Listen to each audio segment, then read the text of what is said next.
Comby never thought he'd be so happy to be back at Derceto. It felt like he had crawled through a long, dark tunnel of misery and regret. Now that he was back, Comby could look into the steps mentioned in the contract.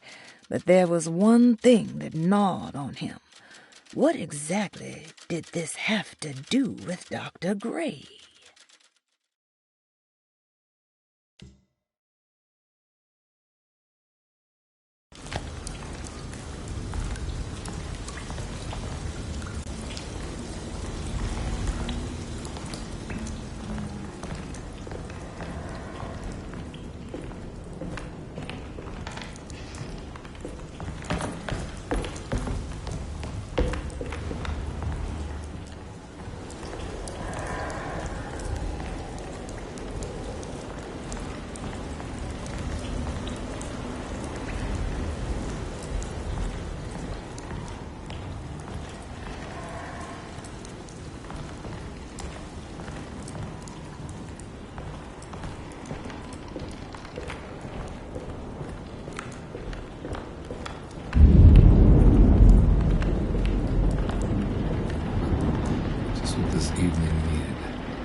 Got to be around here somewhere. He wouldn't leave this house. I don't know what to think anymore. You run into that detective fella? Who is he? Can he be trusted? I think he one of the good guys. Well, you know, like us. Will he be all right with her coming? Praise the mother. You don't need to know about all that.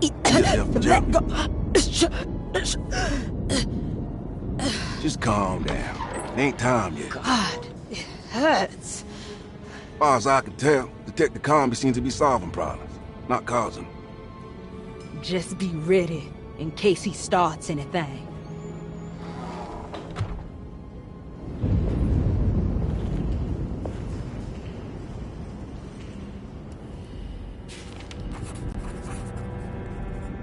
The two orderlies still hadn't found Jeremy. Comby figured this was good news. Emily had reminded him about some strange deaths at Derceto, and Comby wasn't sure who he could trust.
Christ, what the hell was that?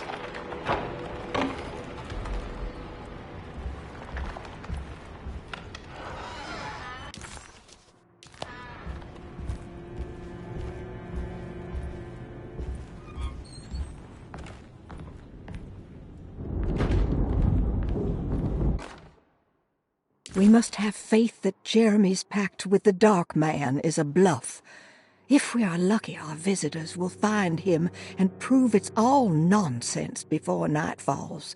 What is true is our attempt to call on her. Too many things have happened for this evening to be in vain. Think of Jack and Cassandra, even Perosi, whose circumstances I can't understand. Grace is a goat without horns. She knows it and will play the role. You must talk to your brother, Batiste. I worry that he will fail us. Mrs. Thompson.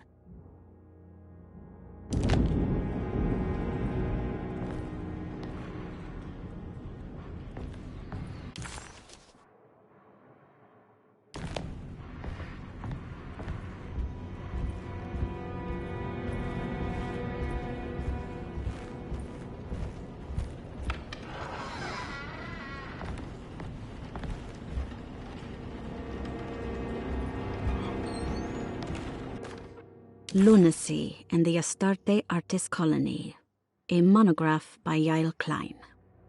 In early 1909, the old Derceto plantation outside of New Orleans was turned into an artists' colony.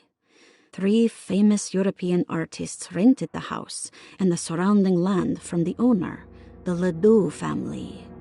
The colony was chiefly run by Sebastian Cortez, who was playfully dubbed the captain by his collaborators, William Arges and Heinrich Kassel. The colony existed for 6 years, until one day all 12 members disappeared without a trace. It is widely believed that their disappearance is connected to the disastrous hurricane that passed through on September 29, 1915, but nothing truly supports this claim.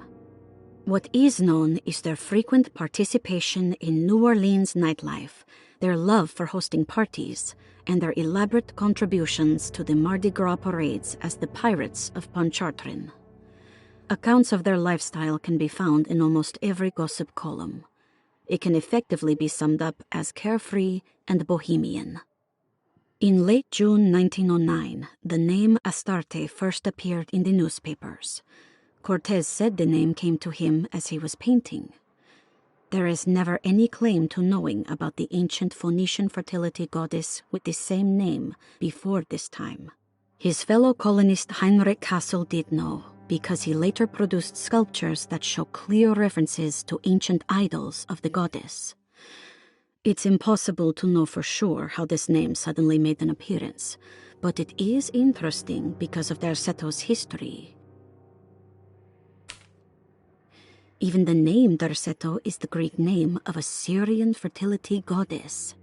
In the case of naming the plantation, Derceto was certainly not an accident. We know that Elijah Pickford intended to build a temple for his cult, for he had distributed pamphlets 2 years prior to the purchase of the land, advertising his intentions. His followers were estimated to be almost 100 men and women, mostly sailors, Maroons, and Cajuns, when the plantation was built. To outsiders, Derceto registered as an ordinary slave plantation, which enabled Pickford and his flock to remain hidden for decades. The official story is that the cult lasted until 1862, when the Union Army came and burned down the plantation and scattered all who lived there. Following the Civil War, new people started to congregate in the ruins of Derceto to invent a new fertility goddess, the Shub-Niggurath. As much as Derceto is a particular name to have heard of, it's not entirely uncommon among the learned. Astarte is equally known and could have been subconsciously chosen by well-read artists. Shub-Niggurath is, on the other hand, very uncommon. Almost impossible that anyone in Louisiana would have heard that name. The name is referenced only in rare books like Unaussprechlichen Kulten and the Necronomicon, and is believed to be a bastardization of Arabic words meaning pertaining to the dark young. The few paragraphs printed on the goddess are so upsetting that no one in their right mind would want to build a religion resting on such qualities. The Shub-Niggurath cult was hard to get rid of, but it is believed that despite the police jailing and killing several cultists over the years, the main culprit in the cult's demise is the cult itself, which seems to line up with every instance of cult activity on Derceto's grounds. When Captain J.W. Norton of the Union Army arrived, he described the people at Derceto as malnourished and maniacal. As much as the army tried to save them, they fought back with fervor, as if nothing was going to stop them from slowly destroying themselves. While the disappearance of the Astarte Artis colony remains a mystery, the recurring motif seems to suggest that their fate involved lunacy and a hunger for self-sacrifice to that fertility goddess with 1,000 names.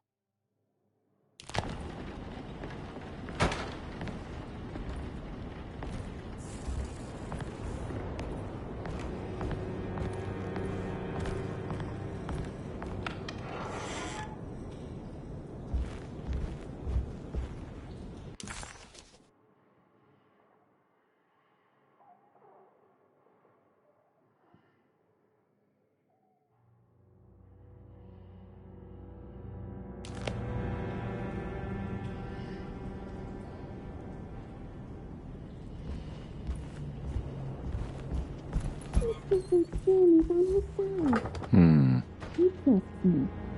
There is nothing that can stop us now.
Mrs. Thompson, I understand the last week has been busy. Under these circumstances, I find it important to remind you that Derceto's concerns are not a public matter, nor is it something that should upset you. Please continue your excellent work, and don't spend a thought on the death of Perosi, or, more importantly, the suicide of Cassandra Beauregard. They should mean nothing to you or the staff. I rely on your loyalty, and trust that your close kinship with the Tabois siblings will keep Derceto's secrets hidden. Dr. Gray.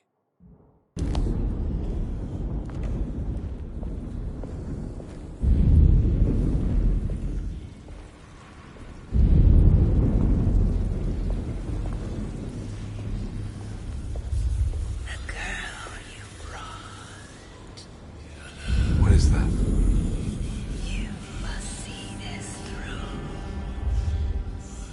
One of the young.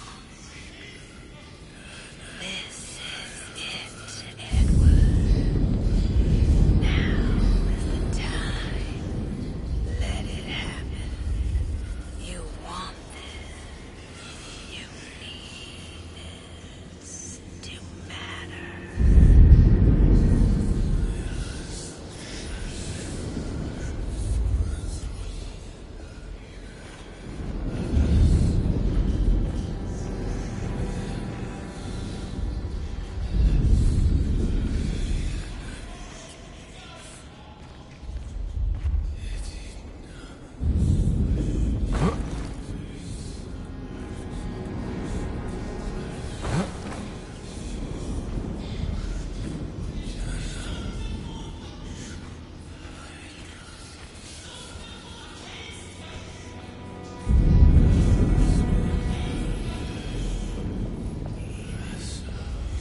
need the key.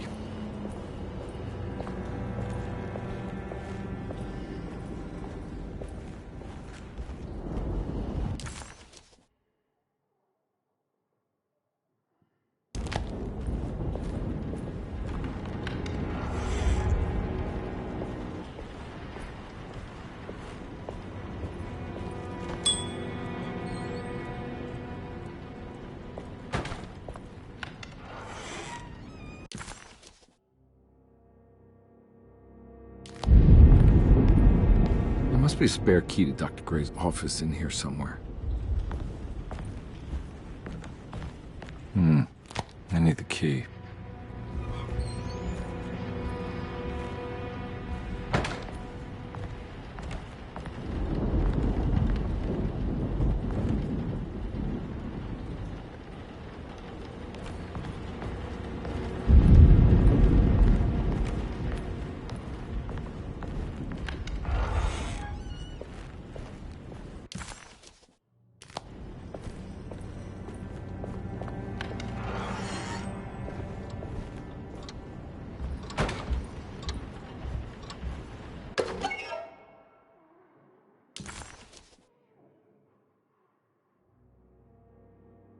What a terrible thing to recognize that your betterment was an illusion.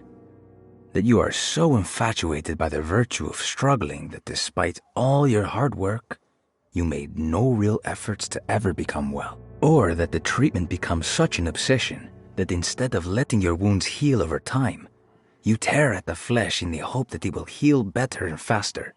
If only it would bleed in the way you wanted. Do we ever become well? What do you think, Dr. Gray?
I don't have the combination for this, but maybe Jeremy did.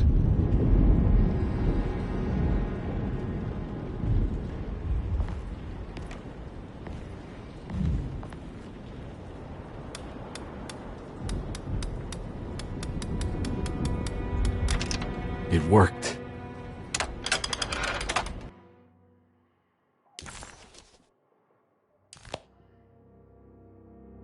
The last guest in the empty room suffered from severe maladaptation. I must write this down, because if I understand the condition sufficiently, it could make me deny this fact at a later date, and there is reason for me to think I may come to suffer the consequences from this dysfunction, as some who came in contact with the guest seemed to adopt a new worldview in which everything was predetermined but broken. Upon accepting this worldview, some memories became unmanageable and later rejected. I do not know what this means. I cannot even remember the fate of the guest. I think they were simply misplaced one day and forgotten. Just like all documents pertaining to this guest, they have all been destroyed, or they never existed in the first place. Who wrote this? There has never been a guest in the empty room.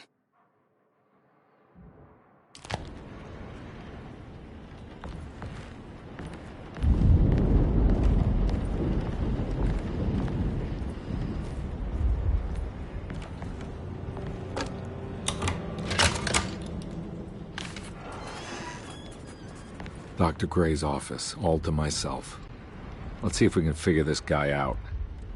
Calmly decided. He had to be.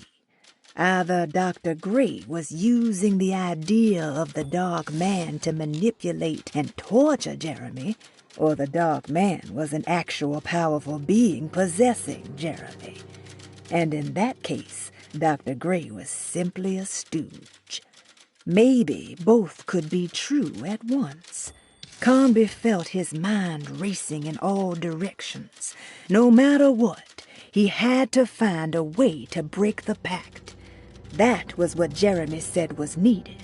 It didn't even matter what was true or not. If Jeremy wouldn't leave Derceto before the contract was broken, then Conby had to make it happen. He just wished the steps on the contract made a little more sense.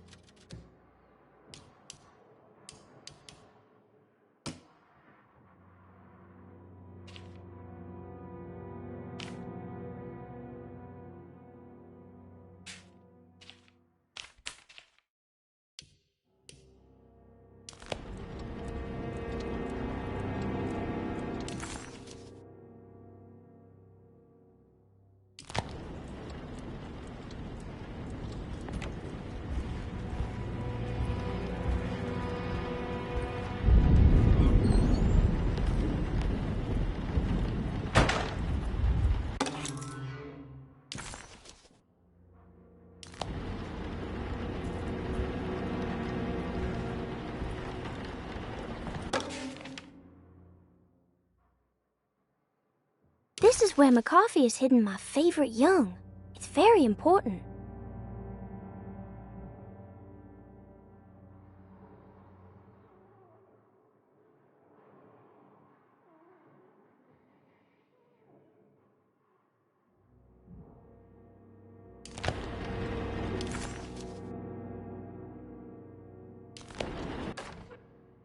I have finished tidying up Miss Beauregard's belongings.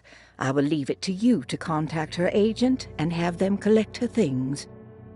I found one of Grace's drawings she might want back, along with this key in her room, which I believe you've been looking for, Mrs. Thompson.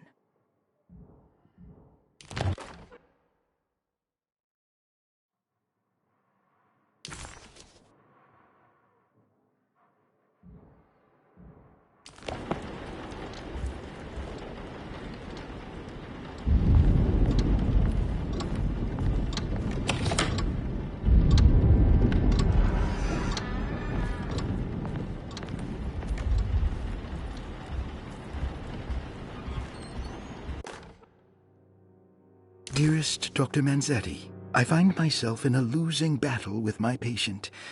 As I've disclosed in my previous letter, his delusions have him completely captured. It's bad enough that he is torturing himself with paranoia, but his madness turns out to be quite persuasive to others, effectively laying the ground for mass delusion. I am writing to you in hope that you can give me some guidance. Beyond my ambition to avoid devastating surgery on my patient, I have grown worried about my own defenses. The words of my patient are deranged, yet they often resonate with something primitive within me. I have tried photographing his brain with X-rays. It was surprisingly difficult to get good results. Dark blotches on the plates kept obscuring all details. My patient looked at the bad plates and cried out in terror, telling me the dark areas was the shadow of the worm, eating him from inside. I could not see anything out of the ordinary. I hope this is a sign that my mind is not as receptive to the madness as I had feared. After further inquiry, my patient described the shadows inside his mind as some kind of chthonic monstrosity that wants to undermine his sanctuary. This is clearly a reference to a place he calls Teroea, a sort of library or convent that works as a psychological haven. With this imaginary haven threatened by this Chthonian, he has now constructed another, less pleasant hiding spot. Lately, he has been bringing up a metaphor of a steamboat that has run aground, that he feels like he needs to start the engines and reverse, but he is afraid that the hole in the hull would cause the whole ship to sink. I've been watching him turn this metaphor into reality for the last week. He knows it's made up, but he is doubling down, trying to make it a real memory. I feel certain that this is my chance to break through the barriers of his self-deceit.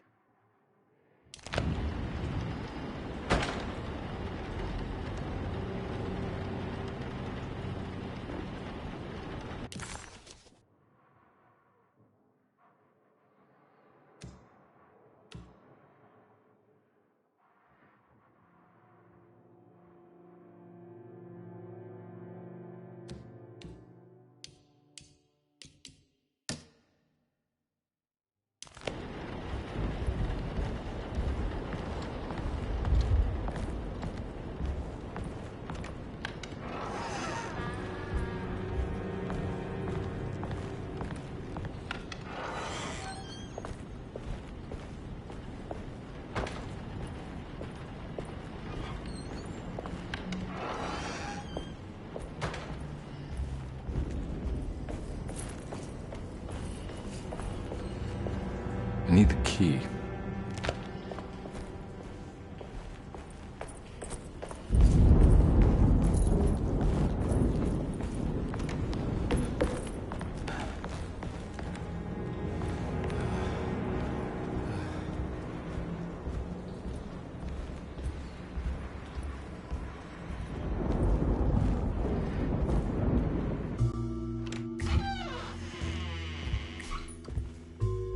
Detective Conby. Good to see you again. Solved the case yet? I'm trying. Hey, Grace, you okay? Oh, she is just peachy, Detective. Are you looking forward to the Feast of St. John, Grace? I can't wait. Kids, ain't they great? What exactly are you planning for tonight? Oh, not much.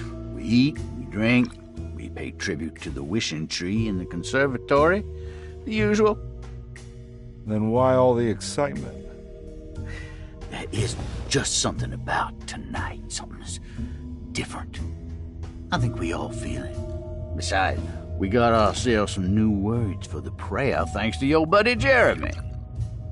She'll come and turn the world inside out, and things will begin again. That sounds strangely threatening. You should come. Oh, God damn it, Grace. Stay put for once.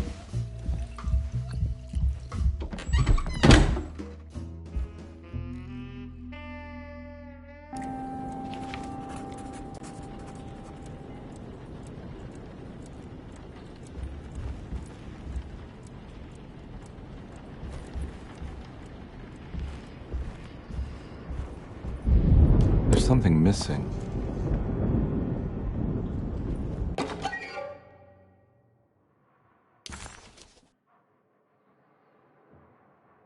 The artist spent a lot of time boating on the vast lake Pontchartrain. Poetry, painting, photography, everything seemed to become better by the shimmering water and the opalescent sky. One night, as the sailors returned to Darceto, they found a masquerade ball taking place. It must have been Perosi and Nora who invited their friends from the theater. The sailors quickly fashioned masks out of plaster of Paris and joined the festivities. They enjoyed themselves for hours before realizing time was not passing. Nor could they find their friends. As they began to worry, they demanded that the guests unmasked. But they could not, because they were not wearing any masks.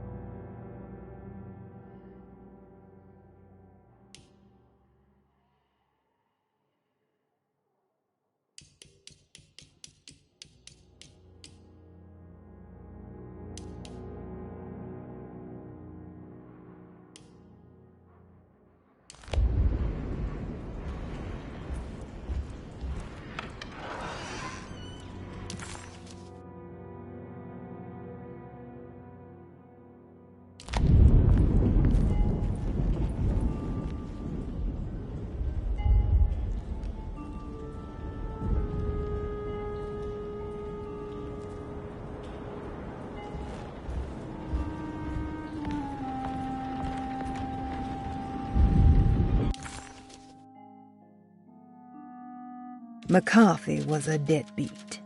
His mere presence annoyed Conby. It was like watching the worst version of himself mock him by simply being worthless. While Conby enjoyed watching the child outplay the drunkard, there was something terrifyingly familiar about Grace. It was taunting him, like he was supposed to remember, but couldn't.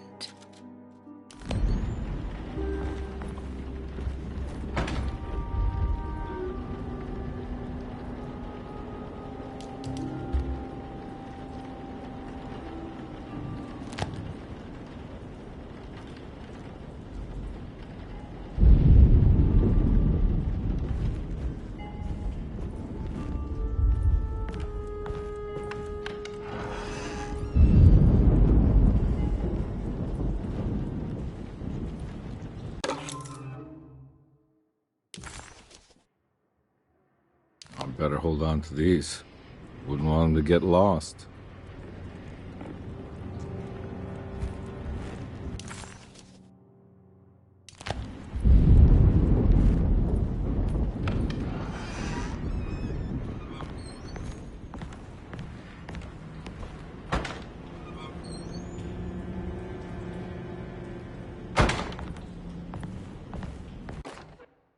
Jeremy knew that the only one who could help him now was the guest in room number 3.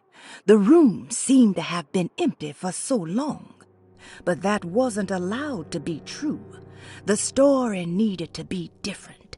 To include something from the outside, he would bring the guest back to room 3 and show them what was in that safe. 913. But those were not the right numbers. That was the combination for the safe in the clerk's office.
Detective Conby, I'm terribly sorry that my niece has pulled you into this mess. Please, with all my blessings, take her away from this cursed place. I have destroyed that Eater of Worlds and locked it away in the attic and retreated to a place of hiding. Tell Emily I'm safe. Tell her all the lies you can think of to make her listen. Take her back to New Orleans. Sincerely, Jeremy.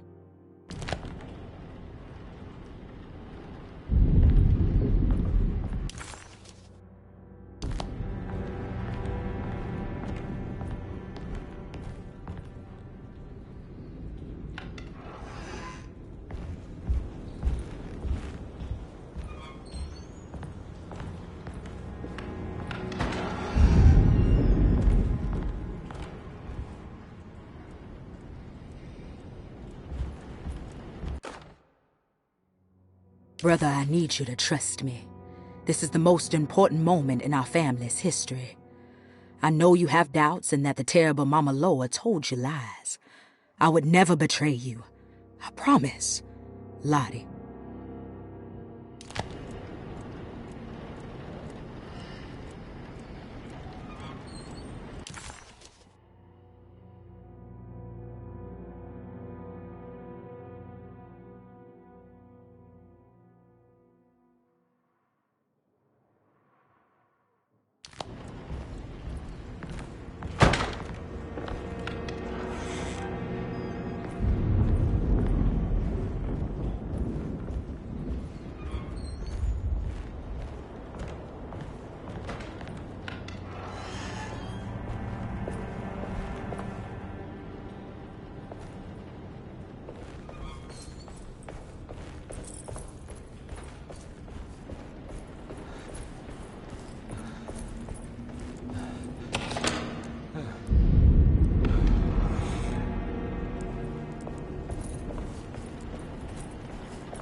I think Dr. Gray might be in there. Perfect time to snoop around his office, then.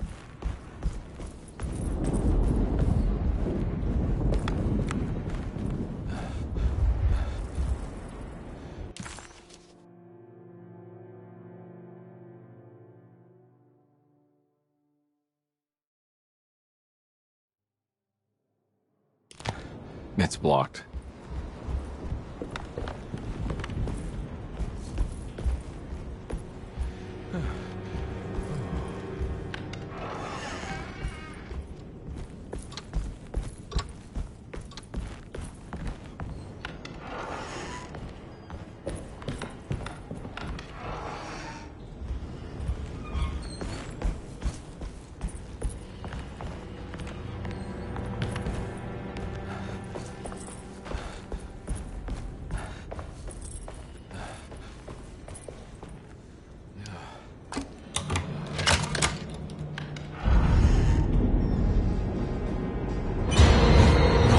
No.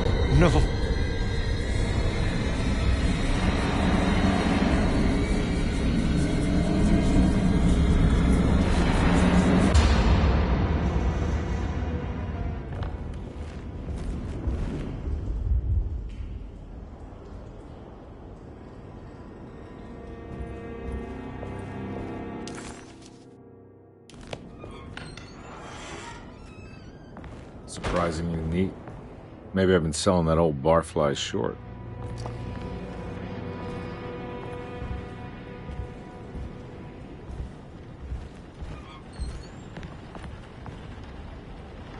Looks like McCarthy has something hidden inside.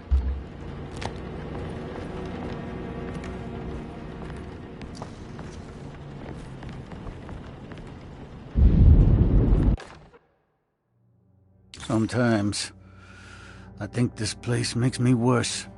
That Derceto might be my grave.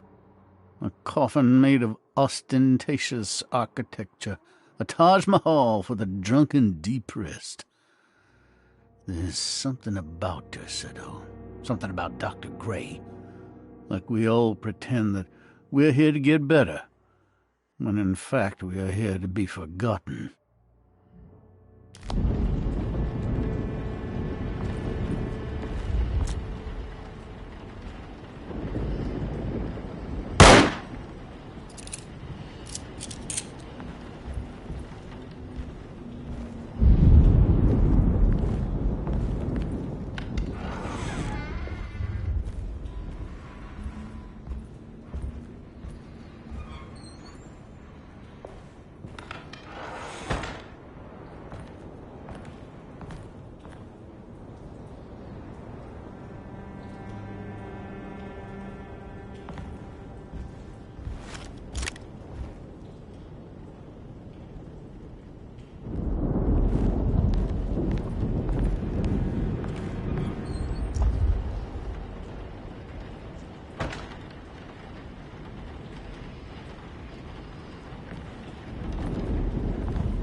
can't take this much more. This has to end.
Derceto stands on a breeding ground for the grotesque, a temple devoted to rebellious growth, the most ugly and cancerous side of nature. You may be able to shield your psyche for a while, but rest assured your soul will come to pray to that hideous god in time.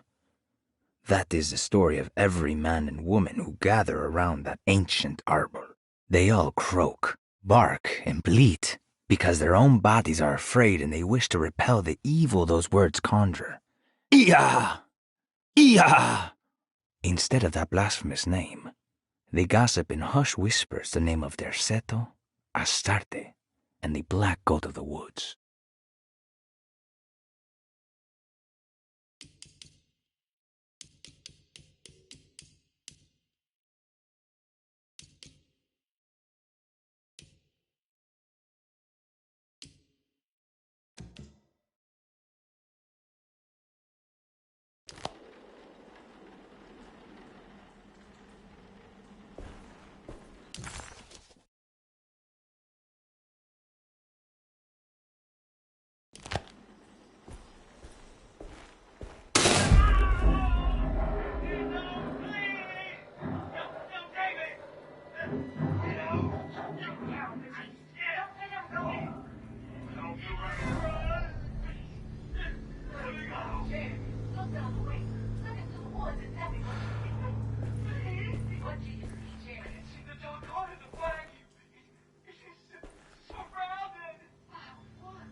I need the key.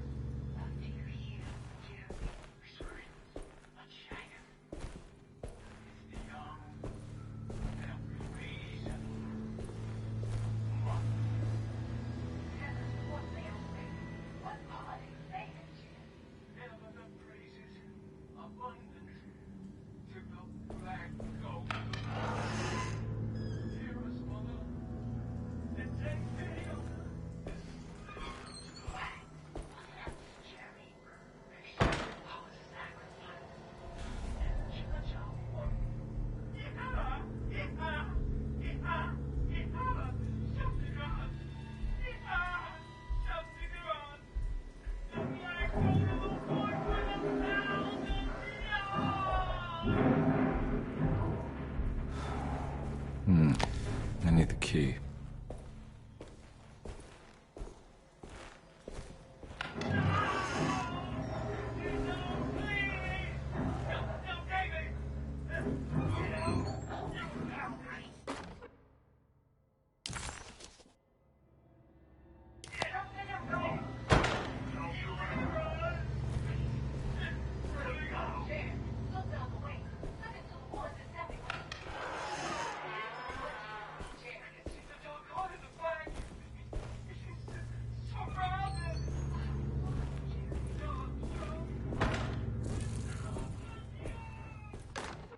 Radiography, patient Jeremy Hartwood, date June 14, 1930.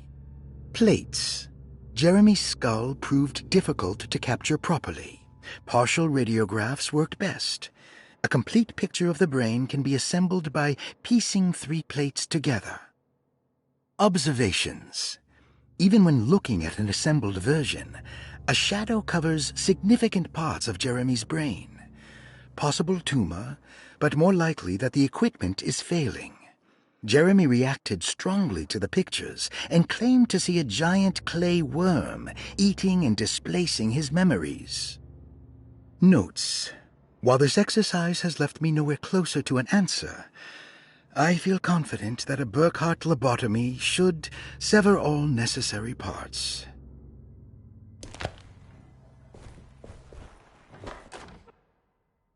Hypothetical psychosurgery based on the ideas by Burkhardt and the St. Petersburg research could end up saving Jeremy's mind. Severing the connections around the frontal lobe would certainly solve most mental afflictions. The procedure would be brutal in performance, as well as in efficiency. An ice pick pushed through the edge of the eye and into the skull would untether the nerves like Alexander cutting the Gordian knot. As this would likely leave Jeremy in a very different condition, all other paths should first be explored. The medical instrument I would need for this lobotomy is missing, and I should have Waits order a new one.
Don't mind if I do.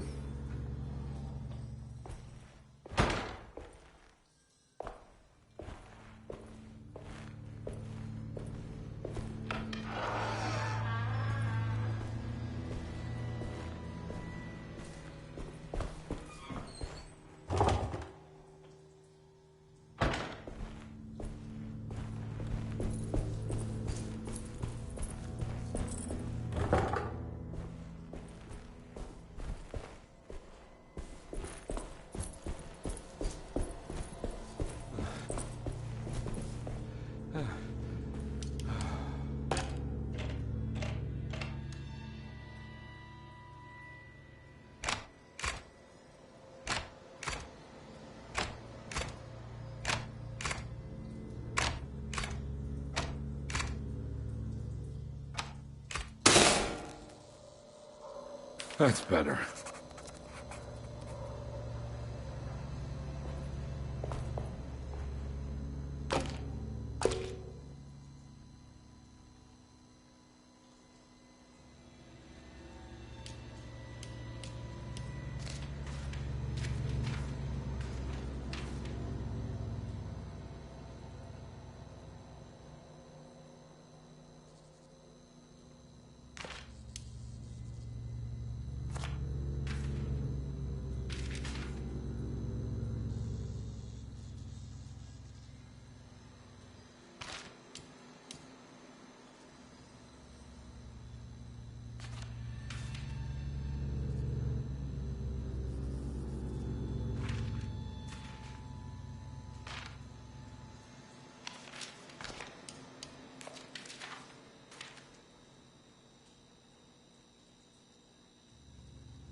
Dr. Gray had been putting Jeremy through some thorough medical investigation.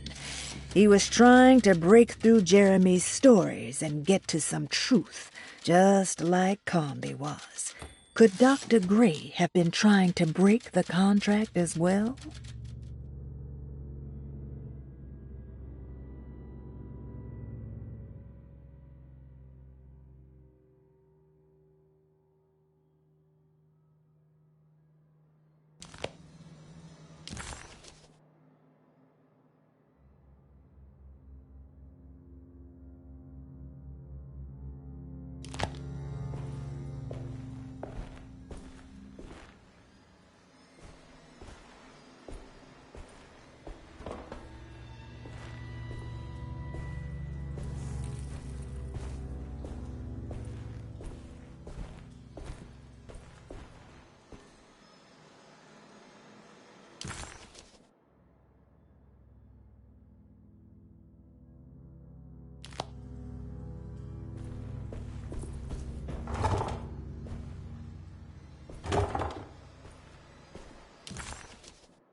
Why does this keep happening? What am I supposed to do?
And we're back here. Well, perfect time to have a look around this place.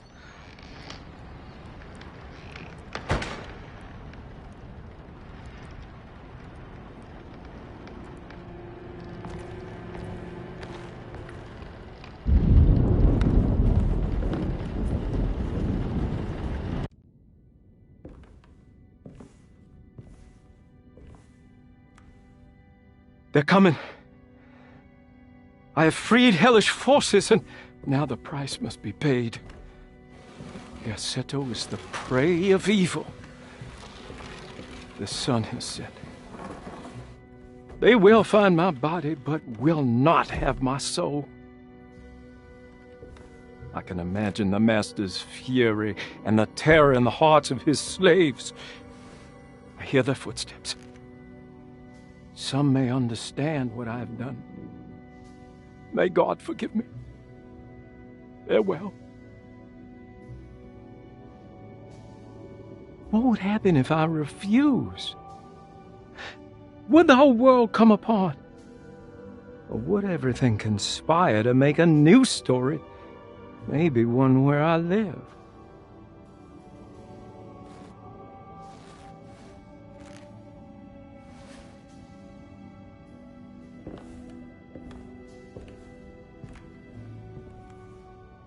I'm sorry, Frederick.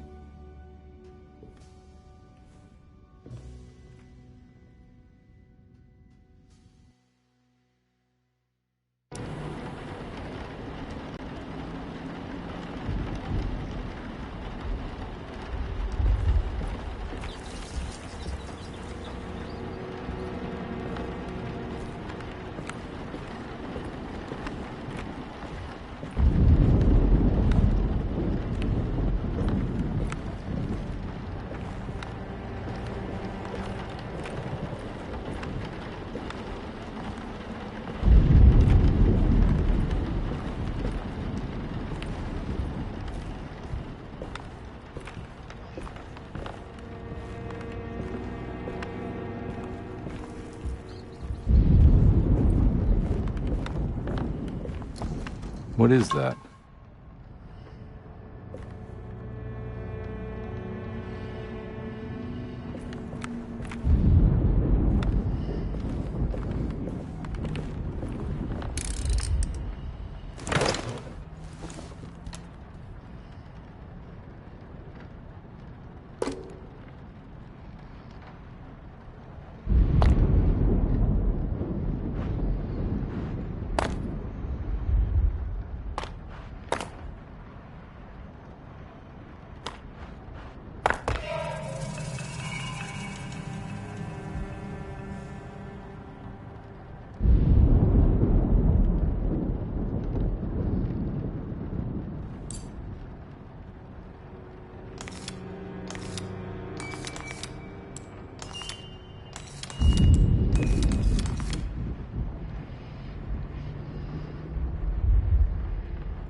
This is where Jeremy's hiding, right? Hello?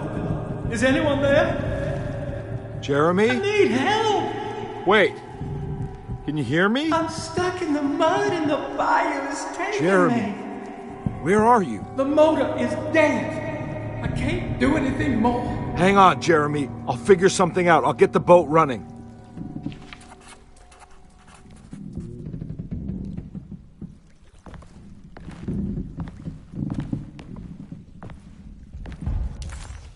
Jeremy was calling out for help, but Comby couldn't figure out where the voice was coming from.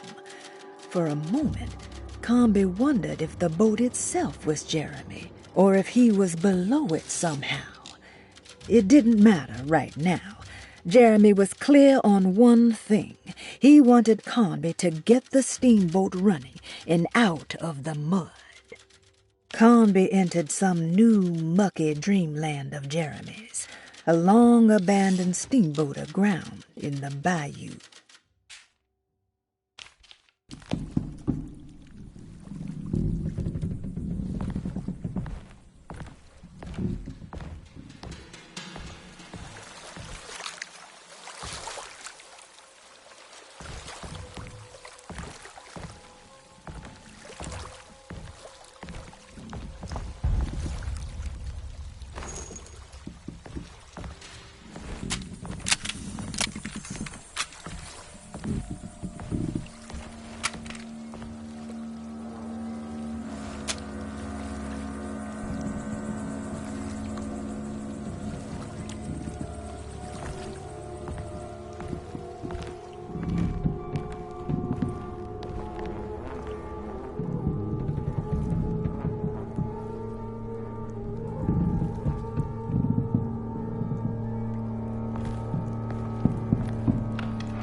boat's wedged itself right into the bayou.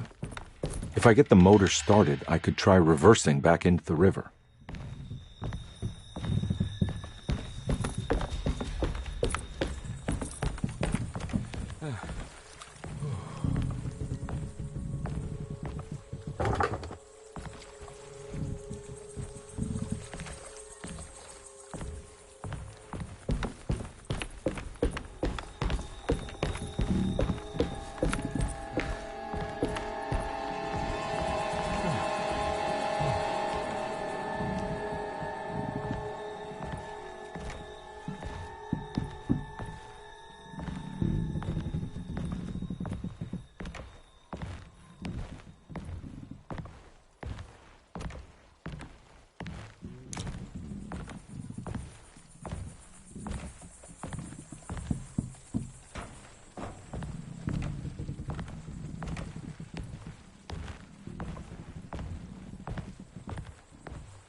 The winch is powered by electricity.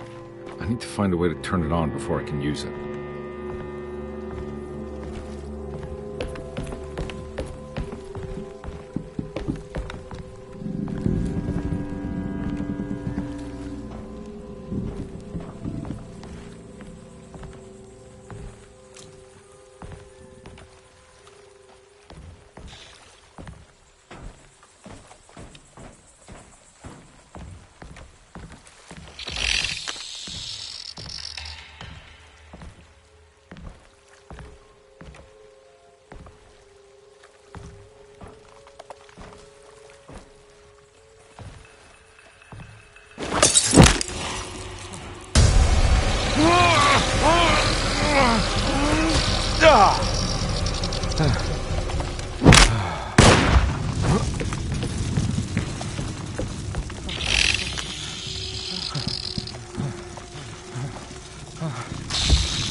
Jeremy, where are you?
Looks pretty weak. I just need...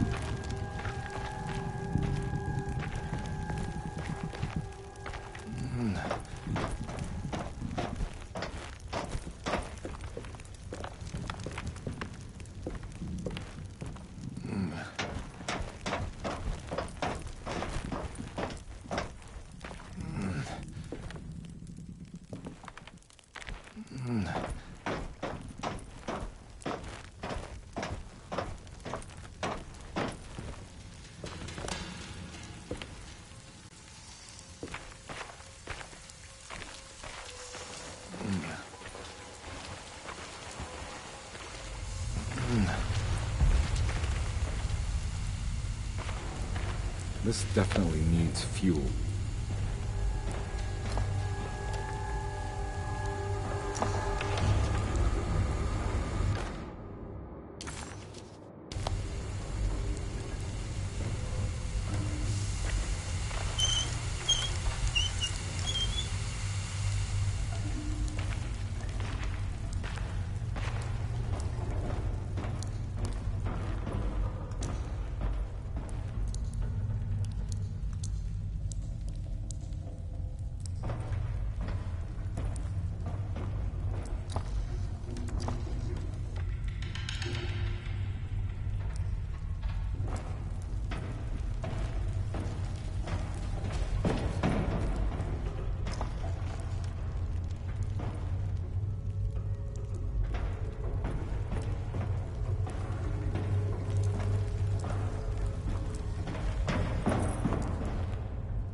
Whoa!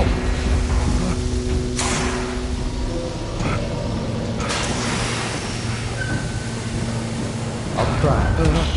Are you ready to tell me what happened in the attic? I put a rope around my neck, and then I strangled all life from my body. Are you under the impression that you died? Yes. No. I was supposed to die. What does that mean? That you were supposed to die? I'm the catalyst. I had to die to make the story happen. What story? What are you referring to, Jeremy? 30 years ago, Frederic needed me to die. You're not making any sense, Jeremy. Come back. Find your focus. Hey! I cheated everyone. I didn't play my part. Hey! I escaped my doom. My destiny. Again, find your focus. Hey, I'm right here. What the hell is going on? Now everything is wrong. Nothing is in place. Hey! I'm right here! Calm down, Mr. Conby. What do you want? Were you not talking to Jeremy right now? I haven't seen Jeremy all day. Are you all right, Detective? No. Actually, I don't think so. Well, maybe. I'm gonna go look for Jeremy. Good. Let me know if you find him.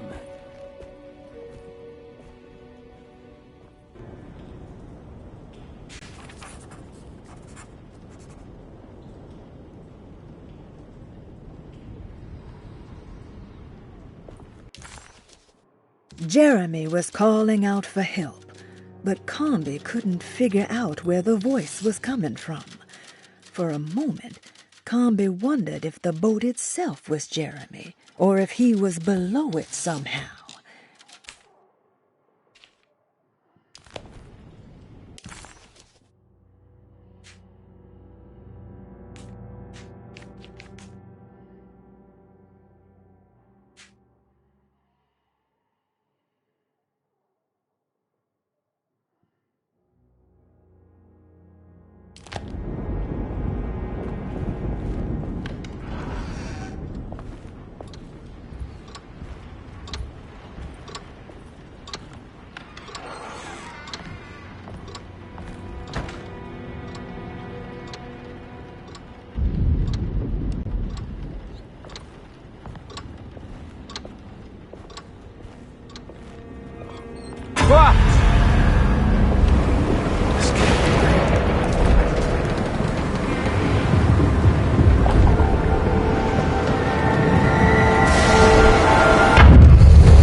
This is my room.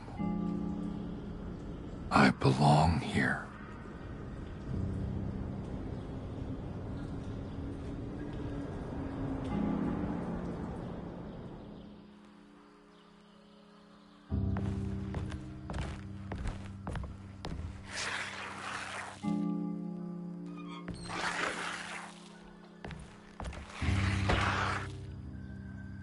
I know that number. Where's that from? I did this. I wrote that.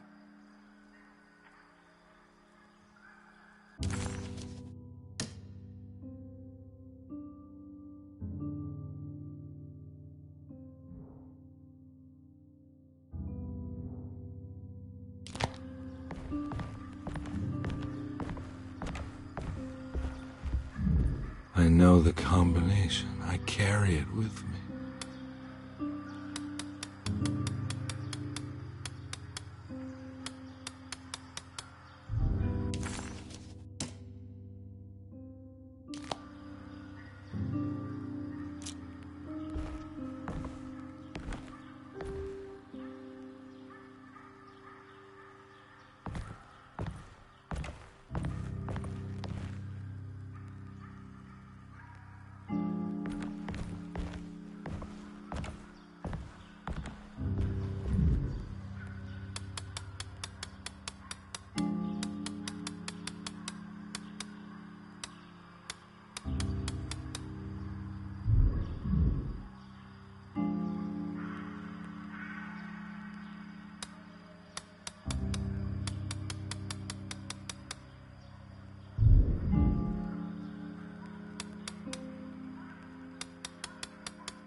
detective.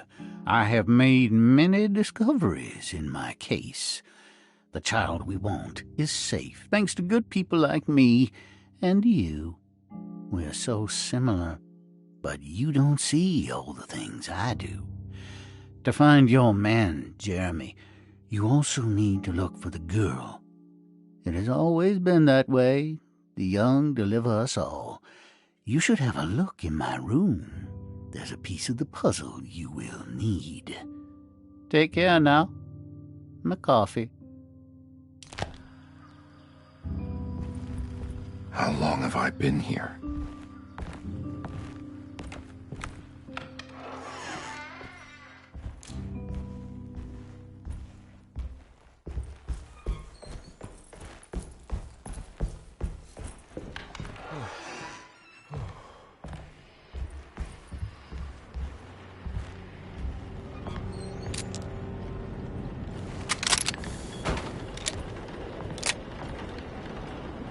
Looks like McCarthy has something hidden inside.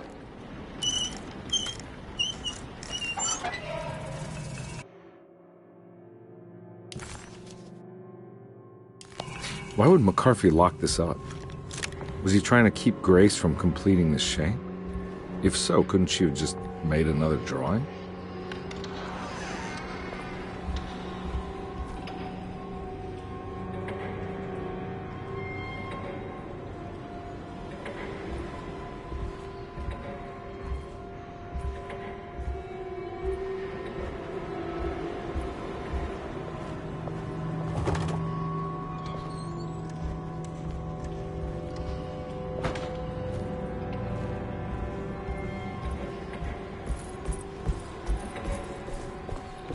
What the hell happened in here?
This looks familiar.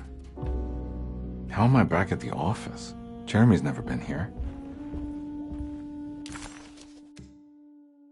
Conby entered some new, mucky dreamland of Jeremy's, a long-abandoned steamboat aground in the bayou. Jeremy was calling out for help, but Conby...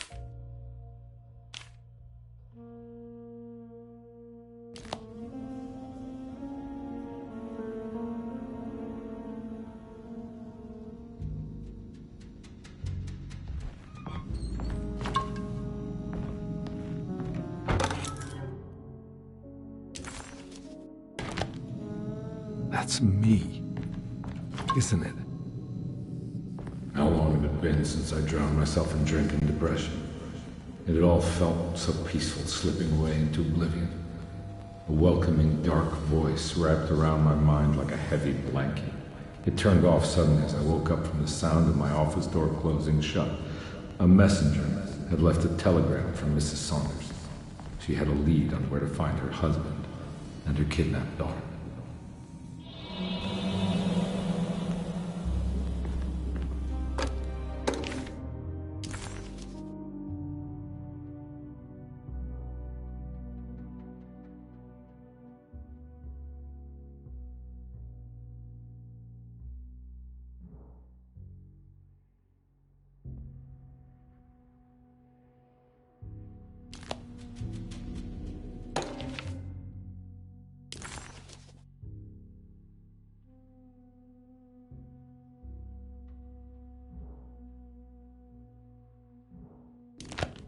God, I used to drink so much back then.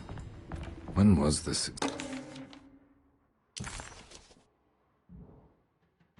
Exactly. What case was I working?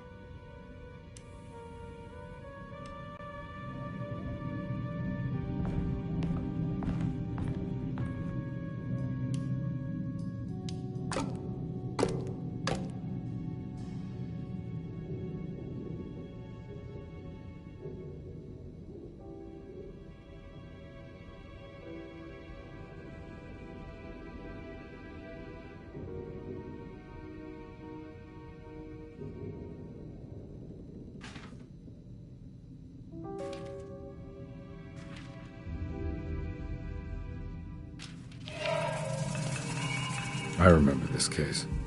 Some kid got taken by her father, headed out of state, but he had made a mistake by selling a painting that his wife actually cared about to a collector named Thornhill to fund his venture. That's how I tracked him down. At least I think so.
Thornhill wasn't a bad man, but he had principles keeping him from handing out information about his deals.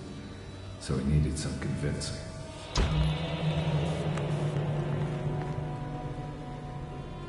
Well, every case can't be squeaky clean.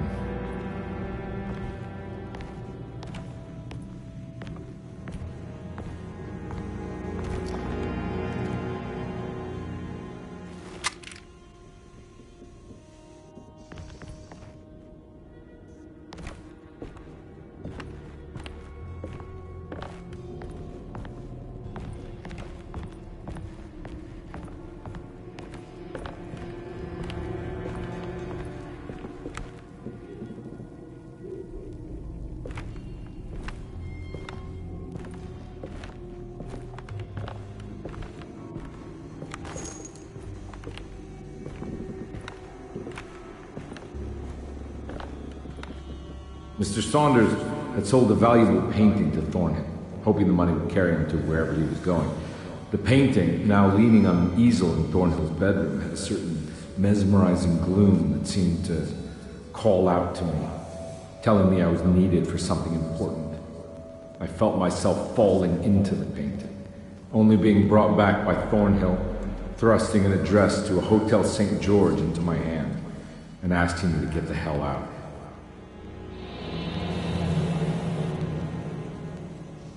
I don't remember this at all, but I can't say it didn't happen.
On my way to the hotel, the Morgan gang caught up. I owed them money, a lot of it. I can't remember what for, probably some dumb gambling debt growing in size for each payment missed. I punched one of them out, and I sent the others packing. It was a stupid move. They'd be back. In great numbers.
Life is a stage play performed to no one, applauded by no one, and wanted by no one. A story already written, meant to play out in one way only. I wrote my book in order to explain that there might be more to life, that free will isn't truly free unless it moves against the expected. In retrospect, I think my ambition was hubristic. Yermi had a much more humble suggestion. What if we all just went home?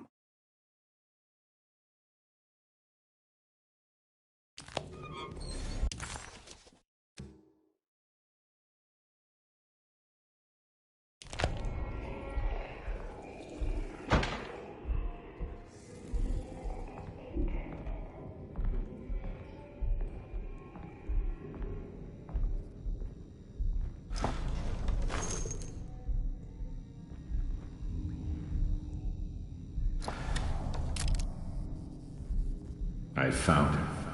In the hotel ledger, I recognized the handwriting of the signature, Ted Stryker. It was him. I could feel it. It was the kidnapper I was hunting. I put on my knuckles and hurried up to his room.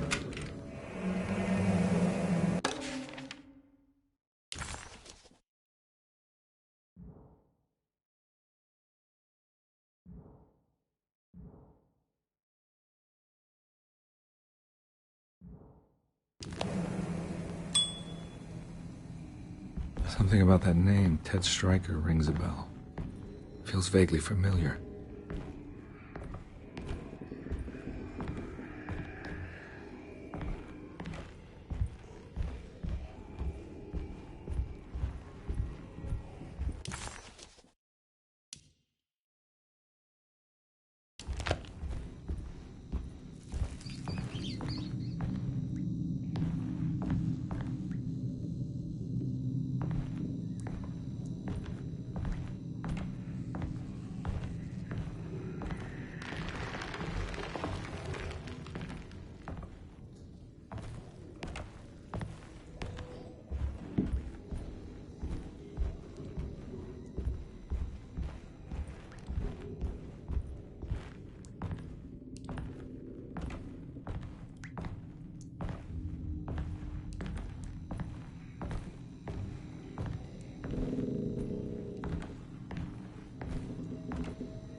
I recognize this.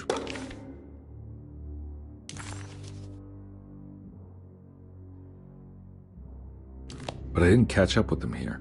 I must have followed them. But where?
That's right, he was running away, ditching his old life and marriage in New Orleans to find something better in Tallahassee.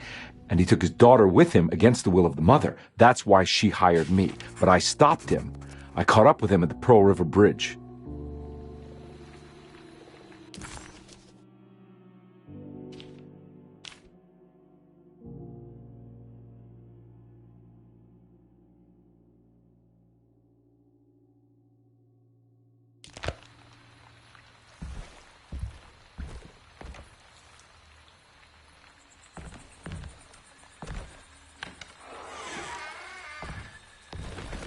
Pearl River.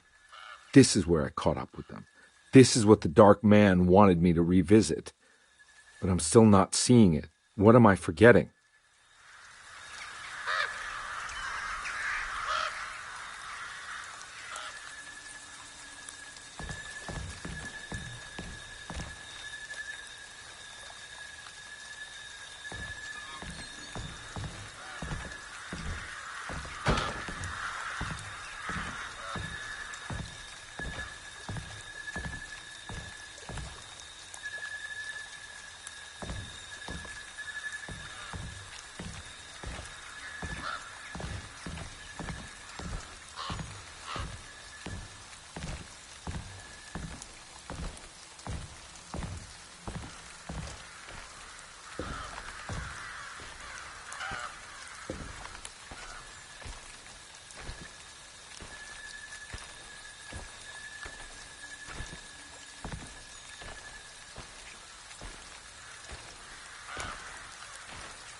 Edward had heard the whispers for years. When he lived in Brooklyn, it was only on rare occasions, like when he as a child climbed that tall tree in Central Park, or when he almost drowned in the Hudson River, trying to save his despaired mother. The whispers became more common as he moved to New Orleans, but still rare enough to be ignored. Now as he walks the halls of Darceto, he knows what is calling him. He doesn't want to admit it, but the dark young in the conservatory is telling him to sacrifice the Cabri San Corn.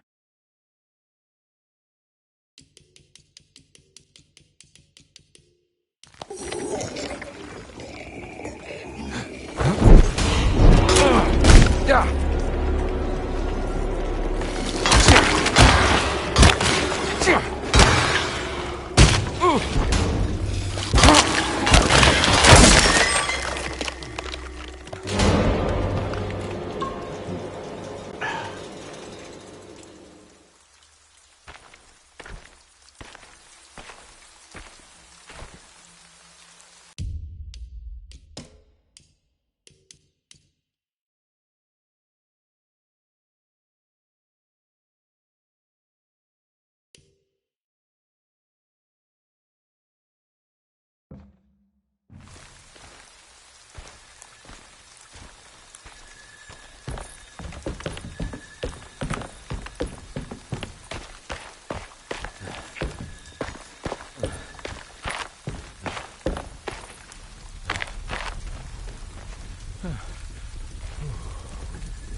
Her all along.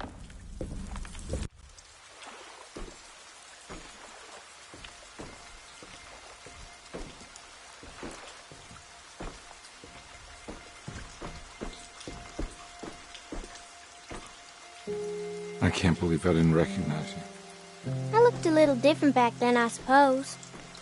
Was any of this real? How do you mean? This day, just... so much is happening. I can't... I think I've lost my head. Do you need me to apologize? I mean... I am sorry. I don't think I need to begin to explain. You're just a kid, Grace. I'm really sorry. I didn't mean for it to happen. Lies. More lies. No, really. I thought I was being a good guy by handing you over to your mother. I didn't know. I couldn't have known that she wouldn't care about you.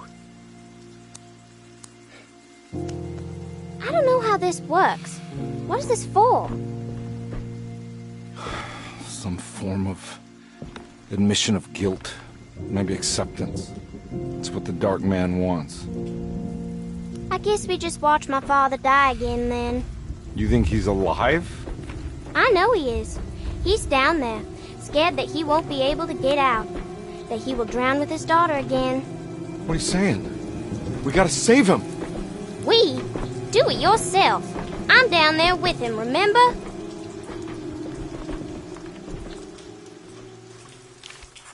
Can I really save them?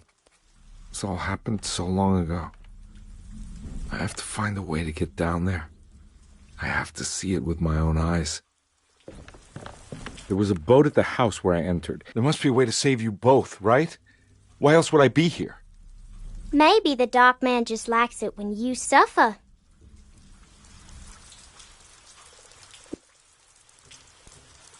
Don't worry, kid. I'll think of something. I'm not holding my breath.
This must be where the bridge is operated.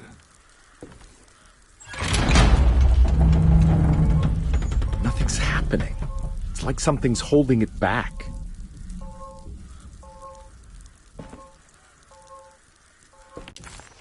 Comby had run their car off the bridge. He pulled Grace out of the sinking car, but left her father to drown. He could have saved him. There was time. He just chose not to. Instead, he took Grace back to New Orleans and collected his paycheck.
There we go.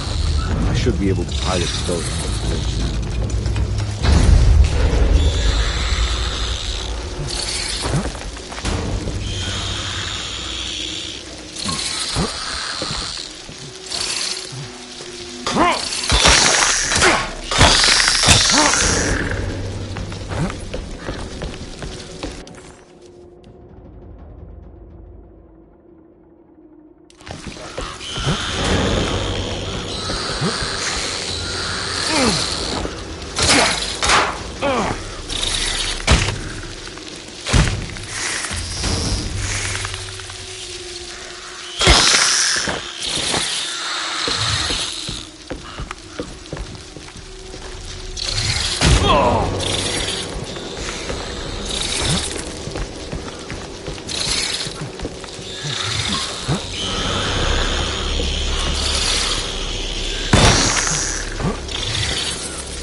Carnby, are you okay? Don't leave me alone. What the hell have you been doing? What's going on here? Look at this mess! I'm sorry, Mrs. Thompson. Don't make me kick you out of this house. Now get out!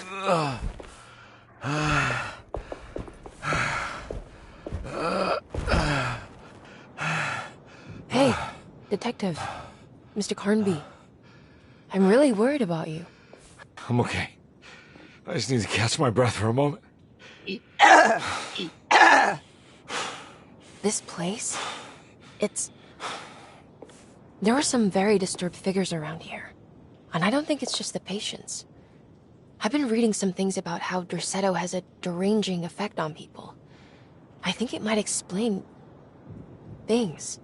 What? Just take it easy, okay? I'm gonna go find a way into Dr. Gray's apartment. I want to know what he's hiding. Emily, don't worry. I think I'm close. I'm gonna set everything right. Just be careful.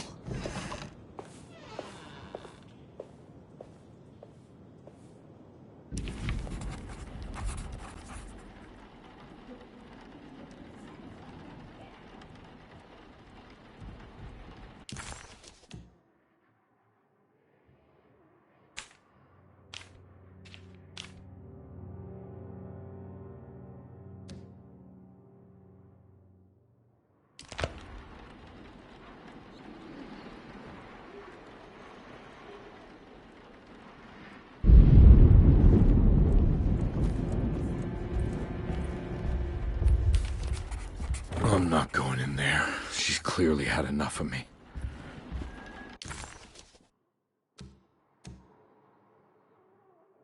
Carnby had run their car off the bridge. He pulled...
Detective, am I glad to see you. Lock the door, will you?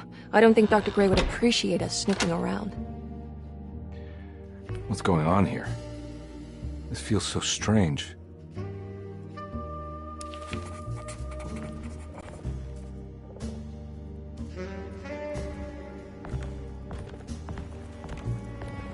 There's a book missing.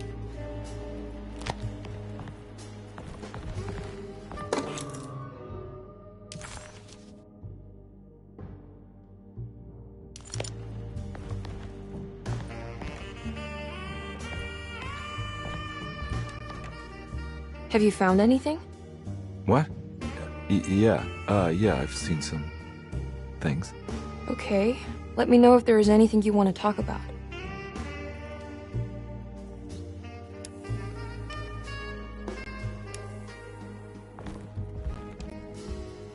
You don't find this place strange?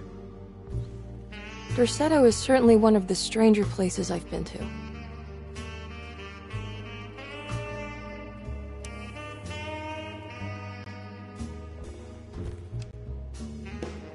This room feels too real, hyper real, more than anything I've ever experienced. Okay. I don't see what you mean. Forget it. I gotta get back to breaking the contract. Yeah, that's what I was doing.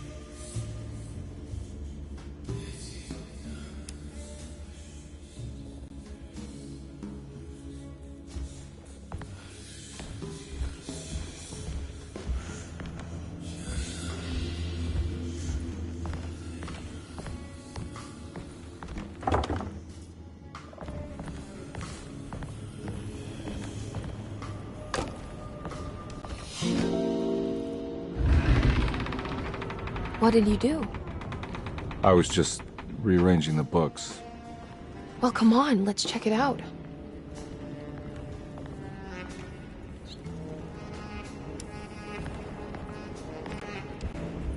I think I'm beginning to understand. Dr. Gray is dealing with some kind of mass delusion.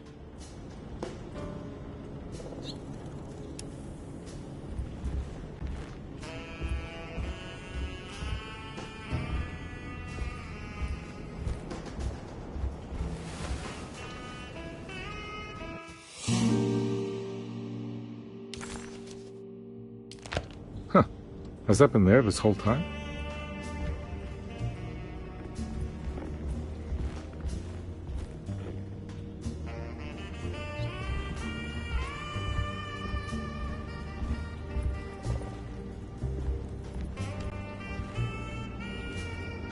What were you saying about mass delusion? Derceto seems to have a deranging effect on people living close by. It has a history of creating cults devoted to some nature goddess. Even the name Derceto refers to the cult existing here before the Civil War. Derceto was the name of an ancient fertility goddess worshipped in Syria. Dr. Gray and his friends, however, seem to prefer the black goat of the woods with 1,000 young, or Shub-Nigroth. And that name can only have come from my uncle's twisted mind.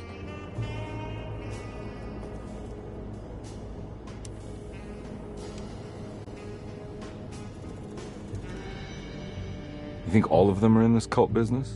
Even Jeremy? I'm not sure any of them have a choice at this point.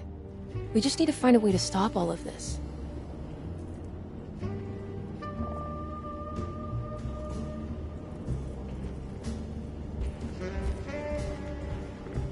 I've been so busy trying to free your uncle from the promise he made to the Dark Man. I guess I kind of just let everything else go. Don't worry, Detective. I feel like we're close. I'm sure Jeremy will turn up. If he is part of the cult, he wouldn't want to miss the Feast of St. John. I just need enough information to make him see the truth. I hope you're right, but I doubt he'll show up. Not as long as the Dark Man's got him hiding.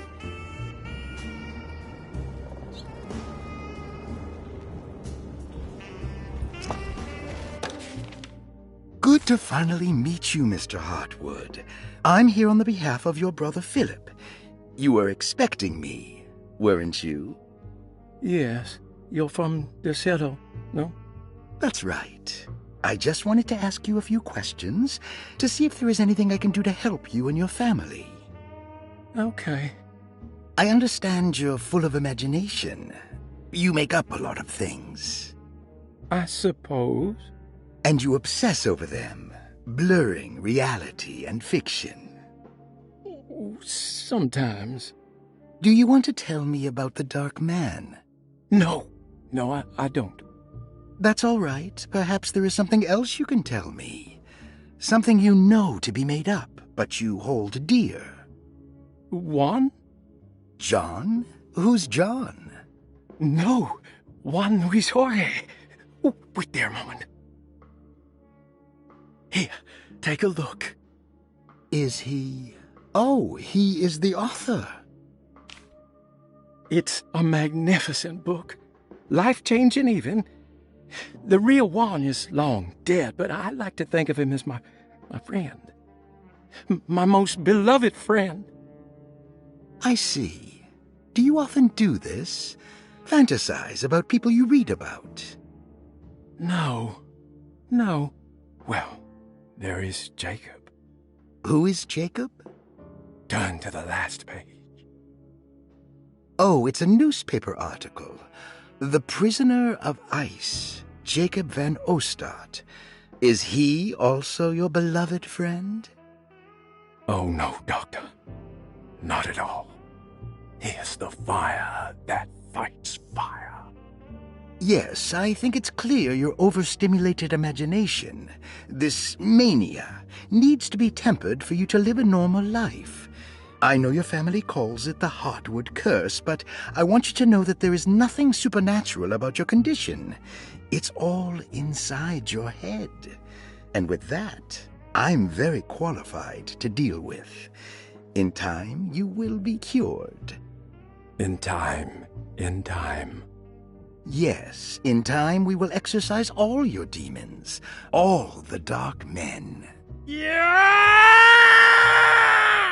Please, Mr. Hartwood, calm yourself. What happened? Oh, don't you worry your little head about it, Miss Hartwood. Your uncle and I just had our first breakthrough.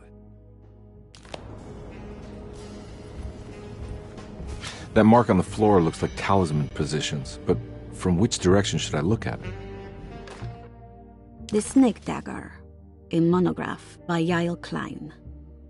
In Ludwig Prin's book on pagan rituals called The Mystery of the Grave, as translated by Nicholas Vachy, there are several references to a sacrificial dagger called the Snake Dagger. It has long been thought of as a poor translation of the original text, that it would be more appropriate with worm dagger from the Latin vermis cultrum.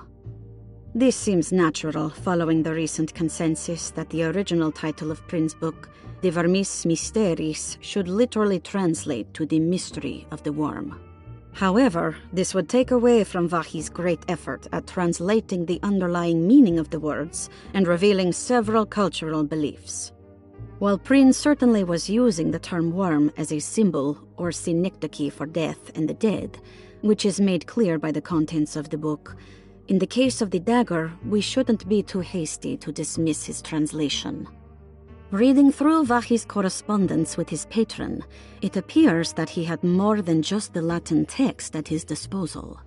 Vachy had dug up Prin's living relatives and uncovered several cross-referenced historical texts and an actual snake dagger. The dagger was dated to the early Middle Kingdom of Egypt and had such a clear shape of a wave that Vachy considered calling it the sinusoidal blade. Knowing the full story, it seems prudent that he chose to translate it as snake and not worm. There are several reasons why this choice of word helps us understand the pagans that Prin's book attempts to describe. The symbolic value of the shape becomes more apparent when reading about the use for the dagger. In the passage of possession and exorcism, we find the snake dagger poisons the poisoner within the victim and is therefore pacified. Where the literal text would tell us that the worm dagger trumps the demon possessing the victim, it tells us nothing of their reasoning, only that somehow this dagger wins against the demon, like it had the better hand in poker. Vachy's translation allows us to follow the underlying logic to the ritual magic that is being performed. Poison the poisoner sounds like fighting fire with fire. That to hurt the demon possessing its victim, the priests would have to fight back with a power that is known to the evil they are fighting. The snake dagger is therefore not only a good way to describe its form, but it also helps us understand how it could be thought of as a useful tool for exorcism. Finally, it also helps us understand their relationship to lunacy, that it was thought of as something poisoning the mind rather than controlling it. What is also interesting to note is that the possessed are always considered poisoned in their head and not their heart. The snake dagger always went to the eye of the possessed, leaving them partially blind, if they had the good luck to survive.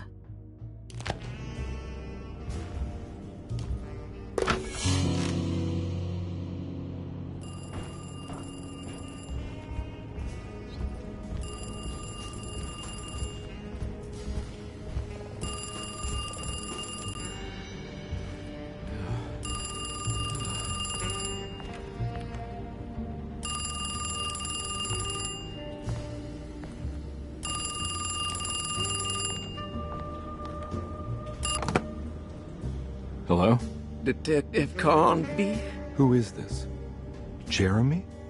Jeremy is with the Dark Man. You can't save him. Well, I've done everything he wanted so far, and there's just one more thing on the list. I expect him to keep his promise and return Jeremy unharmed. Get out, Detective, while you still can.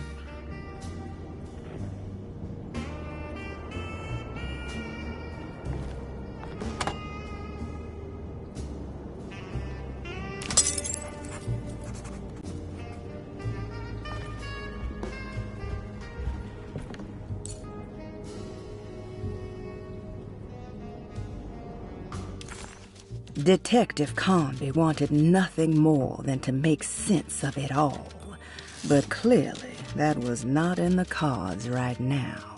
Detective Conby felt removed from himself, like driving drunk.